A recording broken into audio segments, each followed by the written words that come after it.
अस्सलाम वालेकुम दोस्तों, मेरा नाम है अली, मैं हमेशा की तरह मौजूद है और आप देख रहे हैं इस वक्त क्रिकेट लवर अली शो को। इसको देखना तो दोस्तों आप लोग से बात करने जा रहे हैं, बात करेंगे आज आपके साथ टॉप क्रिकेट न्यूज का सेगमेंट है, आप लोग से शेयर करेंगे। नंबर 1 पे आज आप लोगों से बात करने जा रहे हैं कि इस्लामाबाद यूनाइटेड को लेकर एक बुरी खबर आ रही है, उसके कुछ खिलाड़ियों को लेकर क्या अपडेट आ रही है वो आप लोग से शेयर करेंगे। बात करेंगे जी इसके बाद जो हमारे पास अपडेट आ रही है कि डिफरेंट टीमों में डिफरेंट खिलाड़ी जो है वो जा रहे हैं और कुछ मजीद खिलाड़ी जो है वो आ रहे हैं और आ भी चुके हैं। कौन कौन है वो सवाल सब बताएंगे। बात करेंगे जी इसके बाद के जो बाबर आजम के देरीना दोस्त हैं, आपको पता है कि इमामुल हक वो आए हैं बाबर आजम के लिए, क्या क्या उन्होंने उनके स्ट्राइक रेट को लेकर उसको बात होगी वुमेन्स को लेकर बिस्मा मारूफ के हॉल से कुछ अपडेट आ रही है वो आप लोग से शेयर करेंगे और कुछ हारिस की इंजरी के ऊपर भी बात करेंगे क्योंकि बड़ी जोर का बॉल जो है उनको लगा था आमिर का, उसके ऊपर कुछ ना कुछ चर्चा करेंगे। जो आज मैच है कोयटा वर्सेस लाहौर कलंदर, आखिरी चांस है कोयटा के पास, उस पर बात करेंगे। तो अगर आप हमारे चैनल पर नहीं पहली बार आए तो चैनल को सब्सक्राइब करें और साथ ही बेल आइकन बजाना ना भूलिएगा। तो सबसे पहले बात करते हैं जी मोहम्मद आमिर को लेकर। तो जैसा कि आपको पता है कि मोहम्मद आमिर ने इस टूर्नामेंट के आगाज से पहले ये बोल दिया था कि अगर मेरा ये पीएसएल अच्छा चला जाता है तो फिर मैं रिटायरमेंट जो अपनी वापस लेने के बारे में बात करूंगा, क्योंकि बांग्लादेश प्रीमियर लीग में तो उन्होंने अच्छी बॉलिंग की थी और पीएसएल में भी कल उनके जलवे दिखे। इससे पहले उस तरह से वो जलवा दिखाने में कामयाब नहीं हो पाए थे, फिर इंजरी का शिकार हो गए थे। तो अभी एक लेग बाकी है जिसमें पिंडी और लाहौर की लेग शामिल है। तो दाऊद साहब जो आमिर ने कहा था वो तो ऐसा लग रहा है कि होने जा रहा है, तो फिर आमिर आ रहे हैं। देखिए कल से जो सवाल बहुत ज्यादा पूछा जा रहा है वो आमिर की परफॉर्मेंस के बाद कि क्या बाबर आजम मोहम्मद आमिर को पाकिस्तान टीम में ग्रीन सिग्नल देंगे, और क्या जो मोहम्मद आमिर ने कहा हुआ था, हमें भी बोला था, फिर आकर आप कह लेंगे ऑन कैमरा भी उन्होंने ये बात बोली है कि मैं अपने आप को देखूंगा कि पहले मेरी पीएसएल में अच्छी परफॉर्मेंस हो, उसके बाद मैं रिटायरमेंट वापस लूंगा। ये नहीं कि मेरे पास कुछ हो ही ना, बस मैं बोल दूं कि मैं अवेलेबल हूं और मैं अपनी बेइज्जती करवा दूं कि मुझे बाद में टीम जो सिलेक्शन कमेटी है या टीम मैनेजमेंट है वो क्या इसकी परफॉर्मेंस नहीं है, कैसे टीम में आ गया। तो जो अब आमिर ने खुद बात बोली थी कल, जो उन्होंने बोल्ड डाला है, पहले मोहम्मद हारिस को उन बेचारों की आप कहेंगे घुटना भी तोड़ दिया, सॉरी घुटना कह रहा हूं, गिट्टा जो था वो उनका तोड़ दिया। फिर उसके बाद जिस तरह बाबर आजम को आउट किया, फिर जिस तरीके से साइम अयूब को वैरायटी बॉल मारा और उनको आउट किया, तो कहीं ना कहीं अगर आप देखें तो मोहम्मद आमिर की, जब हम पहले भी बात कर रहे थे, मैं यही बात कर रहा था कि एक आमिर को परफॉर्मेंस चाहिए और एक या दो, और प्ले ऑफ से फाइनल में भी अगर कराची जाती है और वहां पर अगर आमिर ने वो स्पेल डाल दिया तो बेशक उनके पीछे अगर खराब भी परफॉर्मेंस है तो लोग बोलेंगे आमिर किंग है। और दूसरी एक और बात भी है कि इमाद की आमिर की कहीं ना कहीं जगह जो है वो ओडीआई के अंदर बनती है, क्योंकि ओडीआई में आपको चाहिए होती है विकेट्स और हारिस रऊफ जो है विकेट टेकर नहीं है। हारिस रऊफ अगर शाहीन के बाद को दूसरा बॉलर बता दें तो ओडीआई में आपके पास अपनी जगह बना रहे हैं, नसीम अच्छा कर रहे हैं ओडीआई में, ओडीएस में नसीम की बहुत अच्छी परफॉर्मेंस है। तीसरा बताएं, लेकिन तीसरा नहीं है। और देखो अली, बात यह है कि वर्ल्ड कप बहुत लंबा होता है, वहां पे आप 3 बॉलर के साथ नहीं खेल सकते। 9 मैचेस आपको पहले राउंड में खेलने हैं और 9 में कोई एक भी कोई रेलू कट्टा मैच नहीं होगा कि आपको जी हल्का जिम्बाब्वे मिल गई या कोई ढीली मिल गई।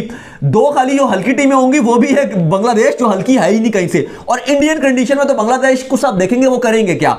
और दूसरी अगर अफगानिस्तान कह रहे हो तो जो उनका बॉलिंग अटैक और बैटिंग है, तो अफगानिस्तान को जो हल्की टीम समझता है वो भी बहुत बड़ा बेवकूफ है। तो कोई हल्की टीम नहीं है। श्रीलंका, वेस्ट इंडीज, तो आप ये कमजोर टीमों में आएंगे और बाकी तो सारी बड़ी टीमें हैं। India, Australia, England, New Zealand, south Africa, Afghanistan को और बांग्लादेश को भी मैं बड़ी टीम समझूंगा। श्रीलंका एशियन चैंपियन है, तो भाई कौन सी हल्की टीम है, सारी स्ट्रॉन्ग टीम है। तो आसान नहीं होगा, उसमें आपको 50 ओवर वाले मैच में एक आध बॉलर आपका अंदर बाहर हो सकता है। सबसे ज्यादा विकेट्स लेने की आपको जो वो जरूरत पड़ेगी 50 ओवर वाले मैच में। इंडिया के अंदर सम टाइम आमिर ने बड़े अच्छे बॉलर पूरे चाहिए, आपको बॉलर पूरे चाहिए, एक्स्ट्रा बॉलर भी चाहिए जो बेंच पे बैठे। खैर अली साहब, ये जरूर है कि अगर आमिर की एक आध परफॉर्मेंस और इतनी ना भी आई, इससे हाफ भी आ गई, तो आप देखेंगे कि मोहम्मद आमिर इस टाइम, क्योंकि नजम सेठी भी मौजूद हैं, उनको वहां से भी सपोर्ट है, तो आप देखोगे कि आमिर रिटायरमेंट वापस लेंगे। अब बात यह कि अब आमिर ने जो बात की कि बाबर आजम उनके बारे में उनको क्या वो वेलकम करेंगे, सबसे बड़ा सवाल ये, क्योंकि आपको जैसे बताया कि इमाद की भी टीम में जगह बन रही है। सिलेक्शन कमेटी जो हारून रशीद साहब हैं चीफ सेलेक्टर, उन्होंने तो इमाद को ऑलरेडी ग्रीन सिग्नल दे दिया जो अफगानिस्तान और न्यूजीलैंड के साथ सीरीज है।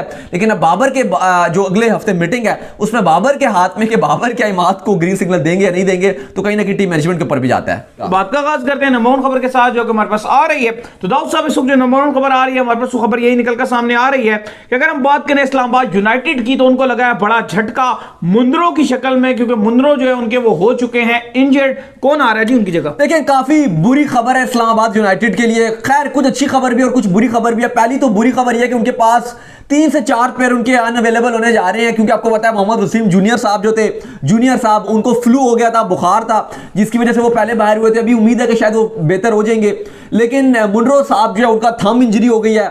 उनका एक्सरे भी मतलब स्कैन किया गया था, तो अच्छी बात है कि फ्रैक्चर वो नहीं है, लेकिन मे भी वो एक आध मैच मिस कर सकते हैं। इसके अलावा जो बड़ा सेटबैक है वो ताइमिल मिल्स की सूरत में, आपको हमने बताया भी था कि ताइमिल मिल्स टीम को ज्वाइन कर रहे हैं, लेकिन वो पहले भी इंजरी के साथ थे, रिहैब उन्होंने मुकम्मल किया, लेकिन ट्रेनिंग के दौरान दोबारा से वो अनफिट हो गए हैं और कहा जा रहा है कि वो टीम को ज्वाइन नहीं करेंगे। तो ताइमिल मिल्स की सूरत में उनको झटका लग गया।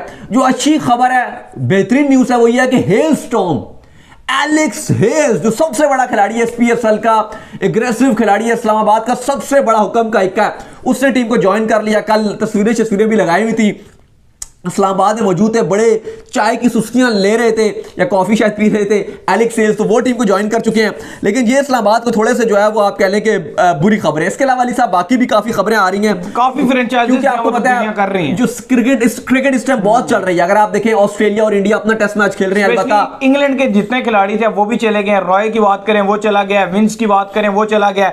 बाय द वे दोनों बांग्लादेश के अंदर गए और जो बांग्लादेश के खिलाफ उनकी सीरीज स्टार्ट हुई है, दोनों ही फेल हुए हैं भाई। हाँ, तो बांग्लादेश और इंग्लैंड की वहां सीरीज हो रही है, वहां पे श्रीलंका की क्रिकेट स्टार्ट हो गई है, शनाका भी चले गए हैं, श्रीलंका और न्यूजीलैंड की सीरीज स्टार्ट होनी है। फिर अगर आप देखें अभी न्यूजीलैंड और इंग्लैंड की खत्म हुई है। फिर अगर आप देखें तो सारी वेस्ट इंडीज बिजी है, जिम्बाब्वे ने भी खेलना है, तो ऑलमोस्ट आयरलैंड ने भी खेलना है, ऑलमोस्ट काफी सारी कंट्रीज जो बिजी हैं अपने खिलाड़ी कर रहे हैं। हाँ, जिसकी वजह से जसन रॉय भी कोयटा को खैर बात कह चुके हैं, तो रॉय की रिप्लेसमेंट कराची से विंस चले गए हैं। हाँ, वो भी बड़ा झटका। खैर हमने आपको बताया था जब हम ग्राउंड में मौजूद थे, पहले ही एक दिन गए थे हम, पिंडी स्टेडियम से हमने शो किया था, उसमें हमने आपको बताया था कि एडम्स जो कल कराची की विकेट कीपिंग भी कर रहे थे वो आ गए हैं। खैर अली साहब, नजीबुल्लाह जादरान अच्छे खिलाड़ी हैं, एग्रेसिव खिलाड़ी हैं, इनको ले लिया कोयटा ग्लैडिएटर्स ने रॉय की रिप्लेसमेंट में। रॉय के कवर के तौर पर काम करेंगे ये, क्योंकि रॉय जो है वो 7 मार्च को दोबारा से ज्वाइन कर लेंगे टीम को। रॉय और विंस दोनों अपनी अपनी टीमों को दोबारा ज्वाइन करेंगे। रॉय सीरीज खत्म होगी। रॉय और जिम विंस क्योंकि 3 मैचेस के लिए आप कह लेंगे इंग्लैंड की तरफ से खेलेंगे बांग्लादेश के अगेंस्ट, 3 T20 और 3 ODIs हैं, तो उसके बाद ये 3 मैचेस के बाद वापस आ जाएंगे। तो 7 मार्च के बाद से रॉय और जिम विंस एक ही जहाज में बैठ के गए थे और एक ही जहाज में बैठ के वापस आएंगे और अपनी अपनी टीमों को ज्वाइन कर लेंगे। तो 7 मार्च को जिम विंस भी आ जाएंगे। लेकिन आपको बता दिया है कि ये थोड़ा सा झटका इनको लगेगा। रॉय की रिप्लेसमेंट में नजीबुल्लाह जादरान आ गए हैं। इसके अलावा एडम्स जो है आपको खेल भी खा रहे हैं, वो जेम विंस की रिप्लेसमेंट पे आए हैं, विकेट कीपर है ये। तो वेड के कल तो बल्कि इसने ही विकेट कीपिंग भी की थी एडम्स ने, तो खैर वेड भी है तो कराची के लिए ठीक है, 2-2 उनके पास कीपर आ गए हैं। इसके अलावा अली साहब अगर आप और प्लेयर की बात करें तो शनाका पेशावर ज़ल्मी को छोड़ के जा चुके हैं, क्योंकि अब उनकी भी आगे सीरीज है श्रीलंका की, वो भी जा चुके हैं, न्यूजीलैंड के साथ अगेंस्ट उनकी सीरीज है। इसके अलावा जो कोयटा ग्लैडिएटर्स है उसने ये भी ऐलान कर दिया कि जो कैस अहमद है वही, क्योंकि आपको पता है कवर्स सप्लीमेंट्री में इन्होंने लिया था कैस को, कुछ मैचेस के लिए कर रखा था, ये कहा गया था कुछ मैचेस के लिए कैस अहमद है, लेकिन अब हसरंगा की रिप्लेसमेंट के तौर पे इनको फुल ही रख लिया गया। लेकिन मुझे नहीं लगता कि ये कहीं भी किसी तौर पे भी कैस अहमद रिप्लेसमेंट हैं। अच्छे स्पिनर है लेकिन फिलहाल अभी तक तो अच्छी बॉलिंग नहीं कर रहे, और हसरंगा एक ऑलराउंडर थे और फॉर्म में भी बेहतरीन है, तो वो तो किसी तौर पर नहीं उनके रिप्लेसमेंट होगी। लेकिन एक अच्छी खुशखबरी है कोयटा ग्लैडिएटर्स के लिए कि डेविन प्रेटोरियस जो हैं वो टीम के अंदर आ गए हैं और उनको इन्होंने टीम के साथ रख लिया है, ज्वाइन कर लिया भाई उन्होंने। हाँ, ये भी अच्छी बात है। और साथ इन्होंने ऑलराउंडर और एक यासिर खान एक अच्छा खिलाड़ी है, लास्ट टाइम ये पेशावर ज़ल्मी को रिप्रेजेंट कर चुका था, नंबर 3 पे बड़ी एग्रेसिव किस्म की बल्लेबाजी करता है। यहाँ आपके जो अयूब पार्क का स्टेडियम है यहाँ पे अक्सर आते थे, बड़ी अच्छी प्रैक्टिस कर रहे थे, लेकिन लास्ट टाइम भी बड़ा एग्रेसिव ओपनिंग पेशावर ज़ल्मी में मोहम्मद हारिस के साथ इसका नाम बड़ा चला था, लेकिन हारिस ओपन कर रहे थे, ये नंबर 3 पर आके खेल रहे थे, 3 या 4 पे इनको मौका मिल रहा था यासिर खान को, 3 पे खेल रहे थे, 3 पे भी और कुछ मैचों में 4 पे भी खिलाया था इनको। तो ये यासिर खान जो है इनको अब कोयटा ग्लैडिएटर से रख लिया, और डेविन प्रेटोरियस बड़े खतरनाक खिलाड़ी हैं, साउथ अफ्रीका के वन ऑफ द बेहतरीन इनके आप कहने के ऑलराउंडर हैं, उन्होंने भी ज्वाइन कर लिया। तो ये आपकी रिप्लेसमेंट्स चल रही हैं, क्योंकि वजह आपको बताइए काफी क्रिकेट चल रही है, इधर उधर हर जगह ऑलमोस्ट चल रही है, तो डिफरेंट खिलाड़ियों को अपनी नेशनल ड्यूटी पर जाना होता है, जिसकी वजह से ये कुछ रिप्लेसमेंट्स का ऐलान कर दिया। बिल्कुल। इसके बाद जो हमारे पास अपडेट आ रही है जी, वो अपडेट हमारे पास ये आ रही है कि इमामुल हक ने बाबर आजम को ये मशवरा दिया है कि वो अपने स्ट्राइक रेट को जो है इंप्रूव करें।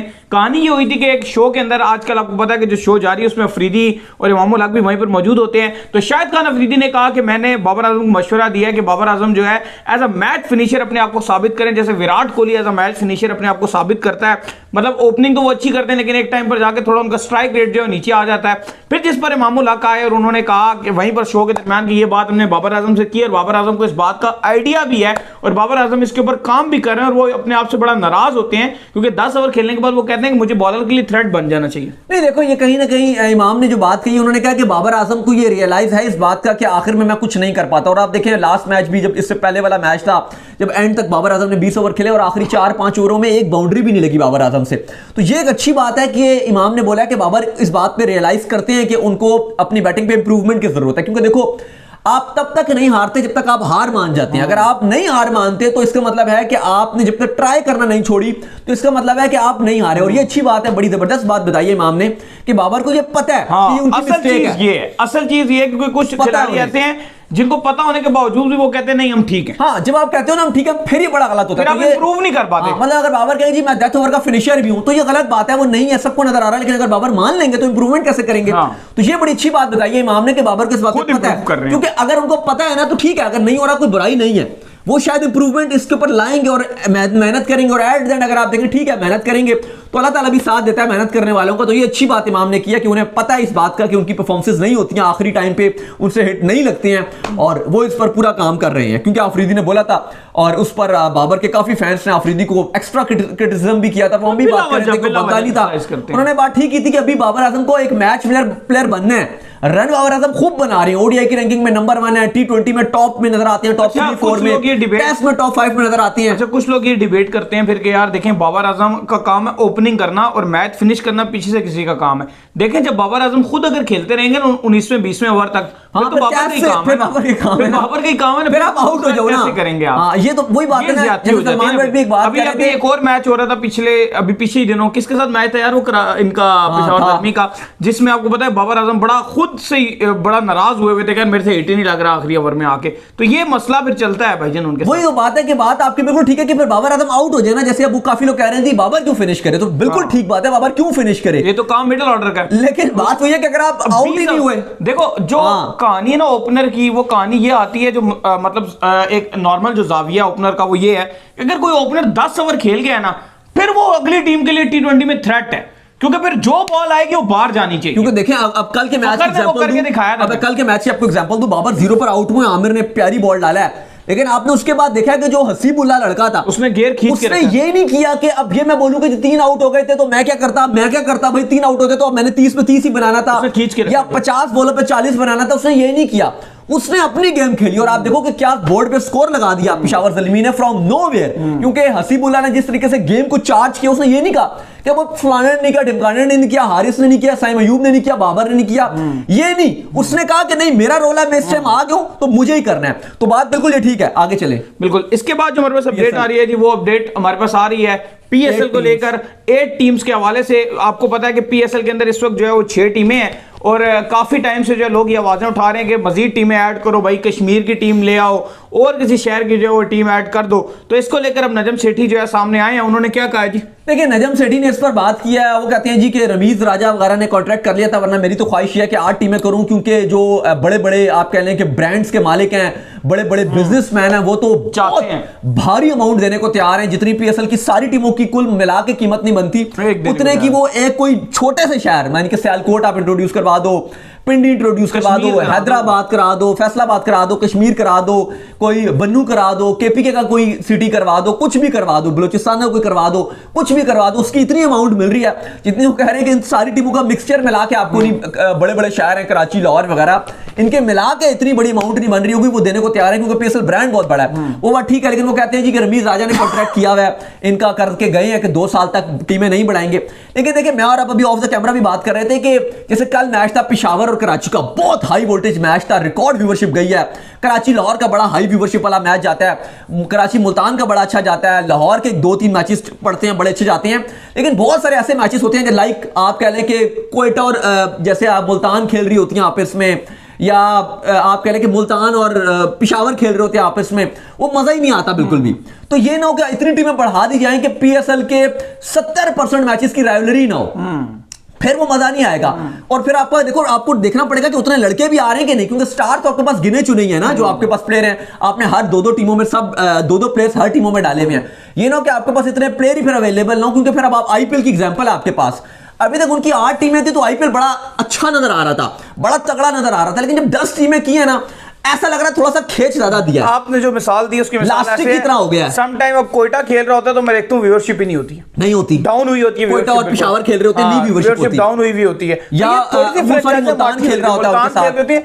माठा जितनी टीमें बढ़ाते जाएंगे और जितना ड्यूरेशन बढ़ाएंगे काम माठा हो जाएगा। हाँ, क्योंकि अगर आप, अब उन्होंने कहा कि 8 या 10 टीमें भी हम कर सकते हैं, बनाने में आप 20 टीमें बना लो, लेकिन फिर वो क्वालिटी भी आपको रखनी पड़ेगी। देखो जब 5 टीमें थी ना, वो भी मजा नहीं आ रहा था, क्योंकि वो आपको प्लेऑफ्स के चांसेस लग रहे थे कि यार हर टीम में आगे जाना है। अब 6 हो गई है, बेहतरीन है। हाँ चलो 7 आप कर सकते हो, एक 8 टीमें बढ़ा लो, लेकिन वो भी देख कर आपको बढ़ाना पड़ेगा। टीमें बढ़ानी है तो फिर आईसीसी जिस तरह अपना टूर्नामेंट कराता है फिर उस तरह इंप्लीमेंट हाँ, थोड़ा छोटा करें, एक इतना छोटा करें, मतलब 1 महीने का ही होना चाहिए, महीने में ही आप खत्म करें। अब ये आईपीएल को अगर आप देख रहे हैं, लास्ट एडिशन में उन्होंने 10 टीमें कर दी हैं, वो गुजरात की भी और लखनऊ की टीम एक्स्ट्रा बढ़ा दी, लेकिन आप देखें ना तो पहला हाफ जो आईपीएल का होता है वो बिल्कुल फजूल गया था, व्यूअरशिप नहीं थी। वही अगर आप देखो तो पीएसएल में अच्छी बात है कि वो व्यूअरशिप आपको मिलती रहती है, क्योंकि इतना एग्रेसिव है फैंस, क्योंकि सबको पता है छोटा सा है। अभी 10 मैच कराची में हुए, 12 मैच पिंडी को मिलेंगे, वो फिर थोड़े से मैच मुल्तान में हुए, लाहौर में हुए, खत्म पीएसएल। यूं शुरू हुआ यूं खत्म हो गया, तो लोगों को क्यूरियोसिटी रहती है। अब वही अगर आपको पीएसएल 2.5 महीने चलना शुरू हो गया ना, तो फिर कहानी आप समझिए छोड़िए। जितना कंपटीशन है इस टाइम लीगों का, तो उस टाइम आप ये, मुझे नहीं लगता कि आप इस पर कुछ समझौता कर सकते हैं। क्वालिटी आपकी पूरी रहनी चाहिए। इसके बाद जो अपडेट आ रही है जी, वो अपडेट आ रही है बिस्मा मारूफ को लेकर। तो बिस्मा मारूफ स्टेप डाउन कर गई हैं पाकिस्तान टीम की कैप्टन के तौर पर। T20 कप्तानी जो है वो इन्होंने संभाली हुई थी, तो स्टेप डाउन कर गई हैं। दाऊद साहब कैसा लग रहा है आपको? नहीं, अच्छा डिसीजन है, बहुत अच्छा डिसीजन है, और मुझे लगता है कि ये पहले उनको लेना चाहिए था डिसीजन। उन्होंने बड़ा देर आए, क्योंकि कुछ कर नहीं रही थी। देखो अगर आप चिमड़े रहो ना, आप टीम के साथ चिमड़े हुए हो और आप हारे जा रहे हो और आप किसी को मौका भी नहीं दे रहे हो, खुद भी कुछ नहीं कर रहे हो, आपकी जो कप्तानी की स्ट्रेटजीज है वो भी बेकार है, कुछ भी नहीं हो पा रहा। और फिर आप देखो, ऐसा नहीं, आपकी जो बॉलिंग लाइनअप है ना, specially spin bowling attack Pakistan का, वो बड़ा अच्छा है। मैं वुमेन्स की बात कर रहा हूं, लेकिन बावजूद, और बैटिंग भी आपकी ठीक है, जो अगर आप देखें ना नीचे से, और जैसे निदा डार हैं या बाकी आती हैं, बड़ा अच्छा आप फिनिश कर सकते हैं। लेकिन बात वही है कि कप्तानी में बड़े फ्लॉस नजर आ रहे थे, और फाइनली एक अच्छा डिसीजन है। और वर्ल्ड कप की इस हार के बाद, क्योंकि सेमीफाइनल में भी हमारी टीम नहीं जा सकी, जिसके बाद बिस्मा मारूफ ने डिसाइड किया कि वो कप्तानी छोड़ रही हैं, और एज अ प्लेयर वो अपने आप को कंटिन्यू रखेंगी। तो उम्मीद करते हैं। और आज कोयटा और लाहौर का मैच भी है, जाहिर है अली की लाहौर होगी, मेरी कोयटा ग्लैडिएटर्स होगी।